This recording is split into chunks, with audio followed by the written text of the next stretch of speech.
এটা তো করা হবে না, লুট বন্ধ করতে হবে, সিন্ডিকেট রাজ বন্ধ করতে হবে। সেই মুহূর্তে জায়গায় দাঁড়িয়ে আপনি কি বলতে চাইছেন? এখানে রাজেন্দ্রনাথ শাহ ডাকনাম হচ্ছে সুমো। উনি যা করছে 5 লাখ 7 লাখ টাকা করে টিএমসির হারমাত বাহিনীদের প্রধান, মস্তান বাহিনীদের, এদেরকে ডেকে নিয়ে এদের টাকা নিয়ে উনি রগমাজি করছে। সাধারণ লোকের ঘেরি ঘেরি সাধারণ লোক, গরিব মানুষ 5 বিঘে 10 বিঘে ঘেরি করছে। তাদের ঘেরিগুলোকে লুট করে তাদেরকে হটিয়ে দিয়ে তৃণমূলের লোককে বসিয়েছে এই রাজেন্দ্রনাথ শাহ সম, এইটা করছে। আমরা, পদে আছে ইনি? উনি হচ্ছে জেলার সহসভাপতি। হ্যাঁ, বলুন, বলুন।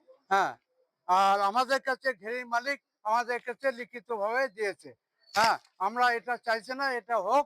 আমরা রাজ্য কমিটি, আমরা সমিতদাকে আমরা জানাচ্ছি, সমিতদা যেন এর ব্যবস্থা সুব্যবস্থা নেয়। নাহলে সাধারণ লোক ঘেরি যারা করছে, গরিব মানুষ, তারা সোনা গয়না বিক্রি করে ঘেরি করছে, এগুলোকে তারা ভিখারি হয়ে যাবে। এগুলোকে বন্ধ করুক। আমি সমিতদাকে এটা বলতে চাই। বারবার যেখানে বলছে আপনার রাজ্য সভাপতি, মুখ্য অংশ কি মানতে চাইছে না, না তাদের সুবিধার্থে এটা ও করছে? কাউকে চেনে না, ও কাউকে মানছে না, জেলার লোককে চেনে না, ব্যক্তি স্বার্থ চলছে। বলছে আমি কাউকে চেনে না। থানার ওসিকে, হাড়োয়া থানার ওসিকে ঠেট দিচ্ছে, বলে আমি যা বলবো তাই, নাহলে আপনাকে ট্রান্সফার করে দেবো।